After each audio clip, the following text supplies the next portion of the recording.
I mean, how did I the both of you remember even our meet? legends. I gather that you guys are friends because you've mentioned his name twice. So you guys are friends and not people just like Akin because you know in this industry there can be people that can be working together but they are not real friends. Right. They just come together to collaborate. But I mean, I'm guessing that you guys are actual friends. And how did the emergence of Akin and pawpaw? My correct people. I have been in the industry. I joined the industry in 1998. So he joined 2001. So when he joined 2001, I think that was a movie I was shooting. I was on the set of Atinga. Okay.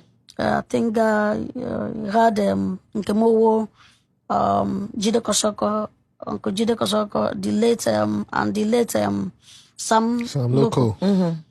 So I was in that movie. So I think I was coming from school. I went to one of the camps, resorts where we usually use for both location and the lodging.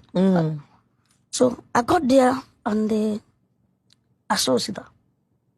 And before then I started hearing about him. People would tell me, oh, I saw one guy that looked exactly like you, this, that. So that day I saw him.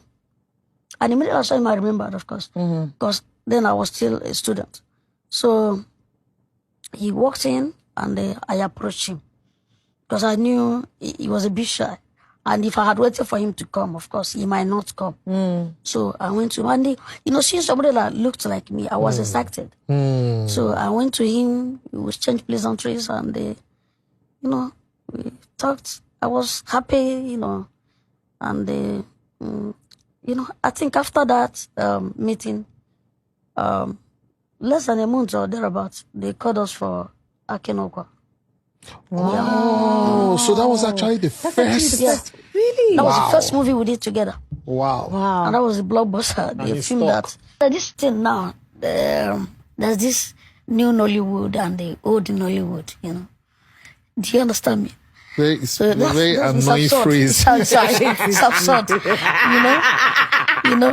So I think the Gen Zs in Nollywood are trying to make it look like, oh, we're the latest, we're the Hollywood standard, we're the best. We know it all.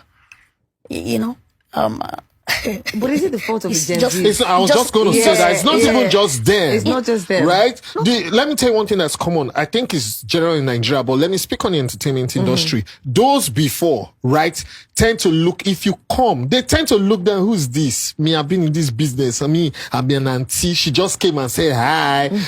Who's this guy? He can't behave himself. Does he know how long we've been doing this? They've been doing that. The reason many of us are relating with people like you is because when we came in, there was no airs. You was cool with everybody. You get what I'm saying? But the assholes that are out there, we know them. And now they act all cool, like, that's the most annoying part. That's the craziest part. You remember when I started and you used to, it was so annoying. They would never, and then now it's like, oh, hi, I'm a fan. No, you're not. No, you're not. You didn't start off as a fan. So it's not just a Gen Z thing. It's like the old Nollywood, right? There are many of them who have that seniority air. That's an individual thing, Yeah. Just because you were one of, or you guys embraced people that were coming up and you always sort of put yourself where you were relatable. So you didn't have those issues. But there are lots of young people that will tell you that they didn't, I just asked the question about clicking thing. You think they want to be in a clique? They don't. But it's a certain...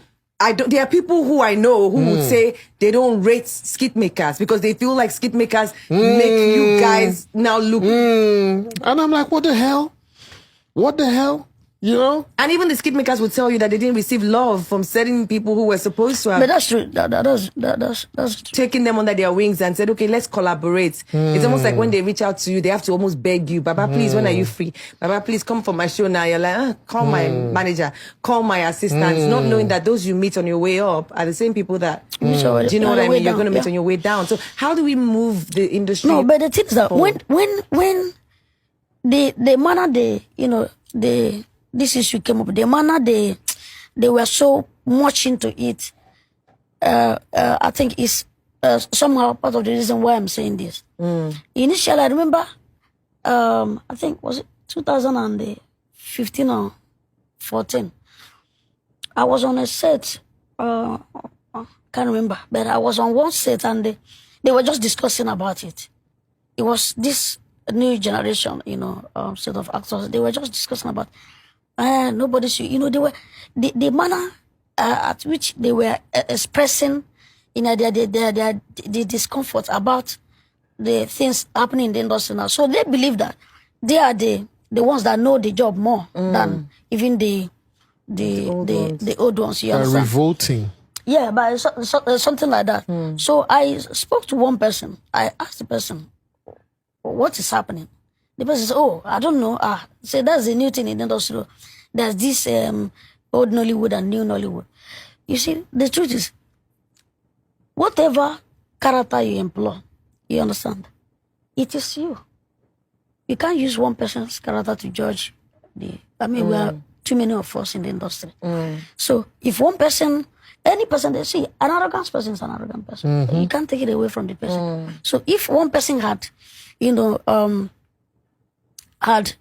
expressed him or herself in that manner, in such a way that they, like we call them, the Gen Zs, found it not interesting or offensive. You can't just use that singular attitude, or What of when there are not many? That happenstance to judge. Exactly. When there are now more than one person.